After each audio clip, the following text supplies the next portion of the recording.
नमस्कार दोस्तों, मैं रंजना तिवारी। आज आप सबके बीच में एक बहुत ही प्यारा, बहुत ही ज़बरदस्त मजाकिया गारी लेकर आई।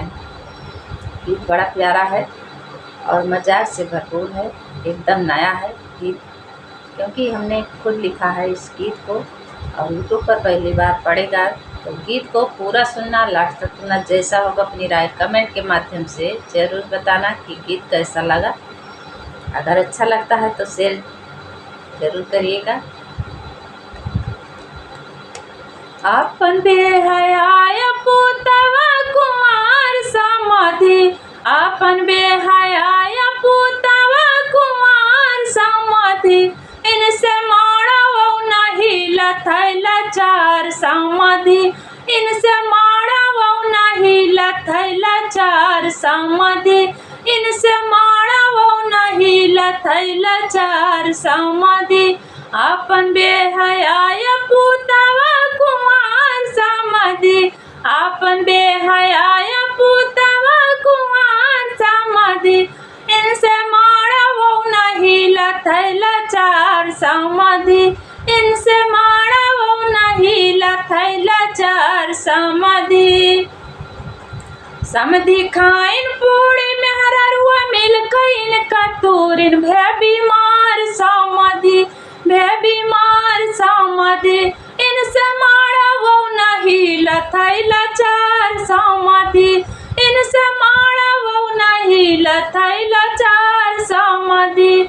समधि खाइन पूरी मेहररुआ मिल कइन कतूरिन भे बीमार समाधि, भे बीमार समाधि, इनसे माड़ो नहीं लथैला चार समाधि, इनसे माड़ो नहीं लथैला चार समाधि।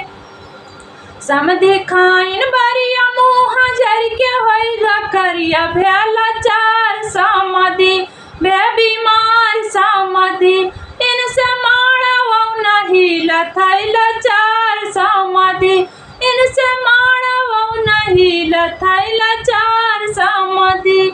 अपन बेहया पुतवा कुमार समाधि, अपन बेहया पुतवा कुमार समाधि, इनसे माड़ो नहीं लथैला चार समाधि, इनसे माड़ो नहीं लथैला चार समाधि।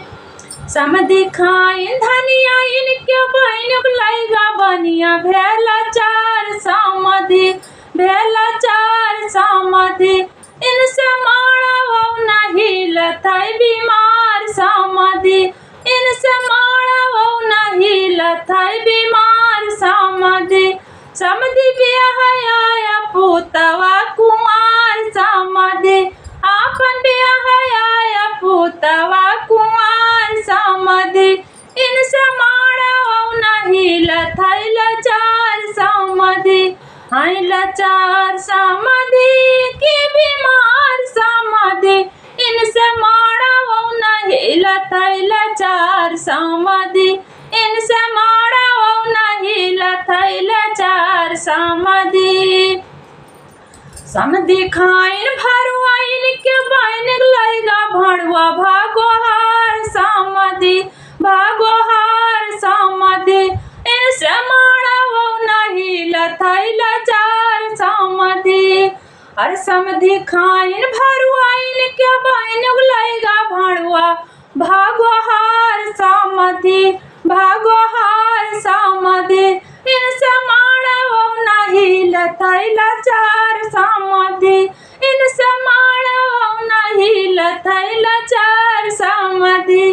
अपन बेहया पुतवा कुमार समाधि, अपन बेहया पुतवा कुमार समाधि, इनसे माड़ो नहीं लथैला चार समाधि, इनसे माड़ो नहीं लथैला चार समाधि।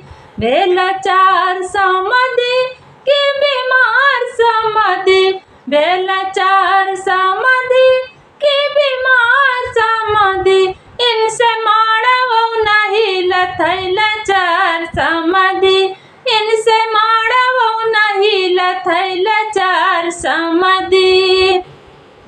अपन बेहा बेहयाय पुतवा कुंवार समधि आपन बेहयाय पुतवा कुंवार समधि इनसे माड़ावो नहीं लथैल चार समधि इनसे माड़ावो नहीं लथैल चार समधि।